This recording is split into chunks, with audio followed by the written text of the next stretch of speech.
முதலாவது வினாவாக நாம் சிந்திக்க இருப்பது, திரு சூர்யா அவர்கள் ஆத்தூர்லேருந்து கேட்குறாரு, சிவபெருமானுக்கு வழிபாடு செய்கின்ற போது இசை அமைப்பதன் காரணம் என்ன அப்படின்னு கேட்குறாங்க. அதாவது ஆலயமானது, ஆலயம் அப்படிங்கிற சொல்லு கொல்லியோ, அதுக்கு என்ன அர்த்தம் அப்படின்னா ஆன மனதுன்னு அர்த்தம். லயம் அப்படின்னா ஒருமிக்கிறதுன்னு அர்த்தம். மனதை இறைவனை குறித்து புற நினைவுகள் அப்படிங்கிற அந்த நினைவுகளிலிருந்து நீக்கி இறைவனை குறித்து மட்டும் செலுத்துவதற்கு முயற்சி செய்கிறது ஆலயம். அதாவது புற நினைவுகள்லாம் அந்த இடத்துல இருக்கக்கூடாது, இறைவனை பற்றி மட்டுமே நினைக்க வேண்டும். அப்படி நினைக்கின்ற தன்மையை உங்களுக்குள் விதைக்கிறது ஆலயம். அப்படி விதைக்கிறதுக்கு ஒரு சில சாதனங்களை அது பயன்படுத்துகிறது. இப்போ பாருங்க, நம்ம வந்து ஒரு சின்ன ஒரு பேப்பரில் ஒரு துண்டு செய்தியை படிப்போம். அதில் வரக்கூடிய தகவல் நம்மளுடைய புத்தியை பாதிக்கும். அது ஒரு சலனத்தை ஏற்படுத்தும், அது ஒரு கருத்தை ஏற்படுத்தும், அதை பற்றி நம்ம சிந்திப்போம். அந்த மாதிரி மனிதனுடைய மனமானது புறம் சார்ந்து அமைகிறது. அப்படி புறம்ங்கிறது என்ன? மெய், வாய், கண், மூக்கு, செவி, இந்த 5 வழியாக வெளியில் என்ன இருக்கோ அதை மனுஷன் வந்து எது முன்னாடி இருக்கோ அதை சிந்திக்கிறது. சந்நிதின்னு பேர், முன்னாடி இருக்கிறதுன்னு அர்த்தம். அப்போ இறைவனை குறித்து நாம் ஒருமிக்க வேண்டும் என்று சொன்னால் மெய் அப்படிங்கிறதுனால அந்த சரீரத்தில் வந்து இறைவனுடைய சிறு அடையாளங்களை தெரிப்பது, விபூதி, நாமம், குங்குமம், சந்தனம், அந்த மாதிரி பூசிக்கிறதுனால அந்த சாமியை இப்போ நமக்கு ஞாபகப்படுத்துகிற மாதிரியா இருக்கும். அதை வந்து இயல்பாகவே ஏற்படுத்தியிருக்காரு பாருங்க. சாதாரணமாக ஒரு நாமத்தை போட்டுறோம், சாதாரணமாக ஒரு விபூதியை போட்டுறோம், சாதாரணமாக நெத்தியில் குங்குமம் வைக்கிறோம். ஆனால் அந்த குங்குமம் ஒரு சமய சின்னமாக, குங்குமமாக அம்பாள் கோயிலுக்கு போயிட்டு வந்துருக்கா, விபூதியா சிவனுக்கு அப்படின்னு அந்த சின்னமானது இறைவனை வலியுறுத்துகிறது. அடுத்தவர்கள் பார்க்கிற பொழுது இறை நினைவு வர வேண்டும், தனக்கு அது இறைத்தன்மையை ஊட்ட வேண்டும். அது மாதிரி ஒரு கோயிலுக்கு போகிறோம்னா சாம்பிராணி வாசனை, அங்கே ஊதுவத்தி வாங்கி போகிறோம் அப்படின்னு சொல்லியிருக்கா, தூபம் காட்டணும். அப்போ இனிமையான ஒரு மனது, அந்த சாம்பிராணி வாசனைங்கிறது இதை கோயிலில் தான் போடுவாங்க, மற்ற இடங்களில் அதை போடுறது இல்லை. வீட்டில் சமையல் வாசனை தான் அடிக்கும், கோயிலில் தான் சாம்பிராணி வாசனை அடிக்கும். அப்போ அந்த சாம்பிராணி வாசனை வீசுகிற போது அது இறைத்தன்மையுடைய இடம். நம் மூக்கின் வழியாகவும் அந்த மனது வந்து இறை இருக்கிற இடத்தை வலியுறுத்துகிறது. இப்போ நாக்கின் வழியாகவும் இறைத்தன்மை. ஏன்னா கோயிலுக்கு போகும்போது வீட்டில் வந்து ஏதோ பேசிட்டு இருக்கோம், ஆனால் கோயிலுக்கு போகும்போது தோத்திரங்களை பாடி செல்ல வேண்டும் என்கிறார்கள். அப்போ அந்த வாயின் வழியாகவும் அந்த ஒரு நிலை, அதுவும் இறைவன்கிட்டே போகிறது அந்த ஸ்தோத்திரம். அப்போ பாடுறதுனால காதில் விழறதும் இறைவனை பற்றி விழருது. அப்போ 5 புலன்களின் வழியாகவும் ஒரே இறைவனை பற்றி சிந்திக்கின்ற பொழுது இறை சிந்தனையை புறமிருந்து தூண்டுகிற சூழலை உருவாக்குவது ஆலயம். அதனால் இசைங்கிறது அதை ரொம்ப எளிமையாக செய்து முடிக்கும். கோயிலில் இருக்கிற பூஜையும் அதை தான். நீங்கள் கோயில் சார்ந்த எல்லா செயல்பாடுகளும் இந்த 5 புலன்களை வசப்படுத்தி இறை நினைவை உங்களுக்குள் பதிப்பது தான். அது எந்த நடவடிக்கையாக இருந்தாலும் அதில் 25% 100% வந்து கோயில் நடவடிக்கையெல்லாம் இருக்குது அப்படின்னா 25% அதை எளிமையாக செய்து முடித்துவிடும் ஒரு இசை இருந்ததுன்னா அந்த இறை உணர்வை தானாக தூண்டிவிடும். ஒரு அருமையான பாடலை கேட்குறோம், அந்த சாமியை பற்றின சிந்தனை நமக்கு வருது. அப்படிங்கும்போது பாடல்கள் இசையின் வழியாக மனதை ஒருமிக்க செய்கிறார்கள். அதற்காக ஆலயங்களிலே இசையை பயன்படுத்துகிறார்கள்.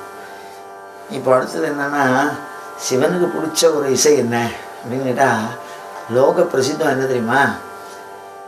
இசைத்தமிழ் அப்படிங்கிறதுக்கு இலக்கணம் வகுத்தவர் அகத்தியர்.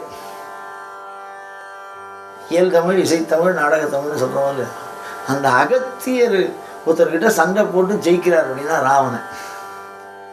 அந்த ராவணன் சிவபக்தியில் மிக உயர்ந்த ஒரு அவரை மாதிரி யாருமே சிவபக்தியே பண்ண முடியாது. அவர் ராவணனுக்கு ஈடாக வந்து சிவபக்தி பண்ணுறதுக்கு ஒரு சமானம் சொல்ல முடியாது.